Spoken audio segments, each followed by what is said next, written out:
था बादाम का पेड़। आम का पेड़ स्वभाव से हंसमुख और विनम्र था। वह चिड़ियों को अपनी शाखाओं पर बैठने देता, घोंसला बनाने देता और ताजे रसीले आम खाने को देता। वह चलते मुसाफिर को शीतल छाया देता और आंधी आती तो डट कर खड़ा रहता। परंतु बादाम का पेड़ बिल्कुल भी उदार नहीं था। वह हमेशा अपनी शाखाओं का ख्याल रखता था। वह बहुत अधिक अभिमानी था कि वह ज्यादा ऊंचा है और ज्यादा हरा भरा भी। उसने कभी भी किसी पक्षी को अपने ऊपर बैठने नहीं दिया।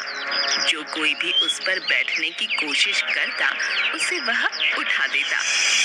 एक दिन कुछ पक्षी बादाम के पेड़ के पास आए। बादाम का पेड़ बोला, दफा हो जाओ, वहाँ उस आम के पेड़ के पास जाओ। तुम सब मेरे टहनियों पर बैठकर मुझे खराब कर रहे हो। तभी आम का पेड़ बोला, वो पक्षी केवल घोंसला बनाना चाहते हैं। वो पक्षी बहुत ही सुंदर है और बहुत सुरीले गीत गाते हैं।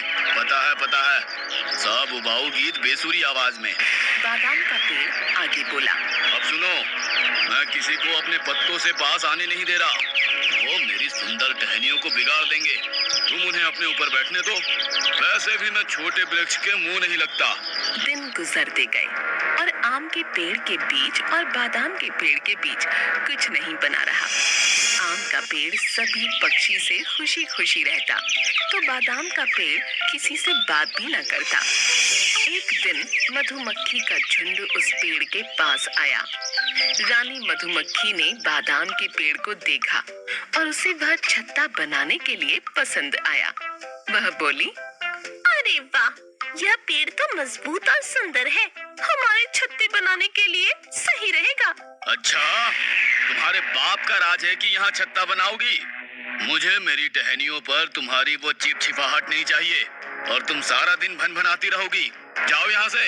यह सुनकर रानी मधुमक्खी नाराज हो गई, पर तभी आम का पेड़ बोला, देखो मेरे दोस्त, वो मधुमक्खियाँ हैं और वे हमारी प्रकृति का अहम हिस्सा है। उन्हें हमेशा वृक्ष की जरूरत होती है। यदि हम एक दूसरे की मदद नहीं करेंगे तो प्रकृति का संतुलन कैसे रहेगा? तुम मुझे भाषण मत दो। अगर तुम्हें प्रकृति का इतना ही परवाह है तो तुम उन्हें छत्ता बनाने दे दो और मुझे ज्ञान देना बंद करो, समझे? बादाम का पेड़ गुस्से से बोला। यह बात सुनकर आम के पेड़ को बहुत दुख हुआ, पर उसने कुछ न कहा। उसने मधुमक्खियों को अपने पास बुलाया और उसकी टहनियों पर छत्ता बनाने को कहा। इस पर रानी मधुमक्खी बोली, तुम कितने दयावान हो आम, हमें तुम्हारी टहनियों पर छत्ता बनाना पसंद आएगा। फिर मधुमक्खियों ने अपना छत्ता आम के पेड़ पर बनाया और वहां रहने लगी। आम के पेड़ को कोई फर्क न पड़ा उनके छत्ता बनाने से या शहद के चिपचिपाहट से। दूसरी ओर बादाम के पेड़ ने उसके पास कोई भी आता उसे भगाने लगा, उन पर डांटने लगा। बेचारे पक्षी उसके पास जाने से भी डरने लगे। कुछ दिनों बाद एक लकड़हारा जंगल में आया। उसे घर बनाने के लिए लकड़ी की जरूरत थी। उसने आम के वृक्ष को देखा और उसे काटने का फैसला किया, पर अचानक उसकी नजर पेड़ के ऊपर मधुमक्खी के छत्ते पर पड़ी। बाप रे, इस पेड़ पर तो मधुमक्खी का छत्ता है। मधुमक्खियाँ मुझे डंक मारेगी अगर मैंने इस पेड़ को काटा तो। नहीं, मुझे कोई दूसरा पेड़ खोजना पड़ेगा। लकड़हारा खुद से बोला।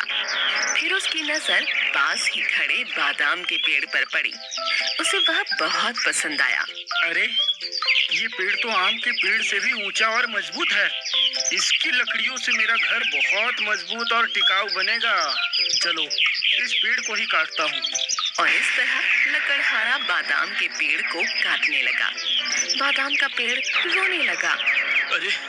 अरे भाई, मुझे क्यों काट रहे हो? मैंने तुम्हारा क्या बिगाड़ा है? मुझे बख्श दो। मेरी हरी भरी टहनियों को मत काटो। यह कहकर बादाम का पेड़ रोने लगा।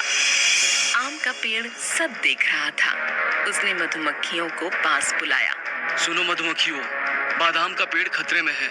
हमें उसकी मदद करनी चाहिए। इस पर रानी मधुमक्खी बोली, पर हम उसकी मदद क्यों करें? तुम्हें अच्छी तरह पता है ना कि वह किस तरह का पेड़ है। उसने हमें छत्ता बनाने से मना किया था। भला हम उसकी मदद अब क्यों करें? उसी वजह से जैसे मैंने उसे तुम्हारी मदद के लिए कहा था। पर तुम्हें पता है ना उसने तुम्हारे और हमारे साथ कैसा व्यवहार किया था। यदि उसने खुद पर मधुमक्खियों का छत्ता बनाने देता तो शायद आज वह बच जाता। उसे वही सजा मिल रही है जिसकी वह काबिल है। मधुमक्खी बोली। ऐसी बात नहीं है रानी मधुमक्खी। किसी ने तुम्हारे साथ बुरा व्यवहार किया है, इसका मतलब तुम्हें भी उसके साथ बुरा व्यवहार नहीं करना चाहिए। ये जंगल हम सबका है, हम उसे इस हाल में नहीं छोड़ सकते जबकि उसे हमारी मदद की जरूरत है। आम का पेड़ बोला। तुम सही कह रहे हो दोस्त, हमें बादाम के पेड़ की मदद करनी होगी। रानी मधुमक्खी बोली। और फिर क्या था? रानी मधुमक्खी ने सब मधुमक्खियों को बुलाया और सारी मधुमक्खियां छत्ते से बाहर आ गईं और लकड़हारे की तरफ उड़ चलीं। वह उसके कानों के पास और आंखों के पास गुनगुनाने लगी। अरे अरे, मुझे कुछ दिखाई नहीं दे रहा है और कुछ सुनाई भी नहीं दे रहा है। मुझे यहाँ से भागना होगा। ये मधुमक्खियाँ मुझे डंक मार रही है। भागो!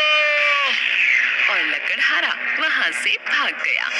लकड़हारे के जाने के बाद बादाम का पेड़ अपने व्यवहार पर बहुत शर्मिंदा हुआ। मैं बहुत शर्मिंदा हूँ मधुमक्खियों। मेरे इस तरह की व्यवहार के बावजूद तुमने मेरी मदद की। मुझे माफ कर दो। हमारा धन्यवाद न करो बादाम, उस आम के पेड़ को शुक्रिया कहो। तुम उससे कभी सही से बात नहीं करते, पर उसने हमें तुम्हारी मदद करने को कहा। उसको शुक्रिया कहो। रानी मधुमक्खी बोली। आम भाई, मुझे माफ कर दो। मैंने तुम्हारे साथ बुरा व्यवहार किया। मैंने अपनी गलती जान ली है। हम सभी में अच्छे गुण हैं। मैं कभी घमंड नहीं करूंगा और किसी की बेइज्जती भी नहीं करूंगा। मुझे माफ कर दो।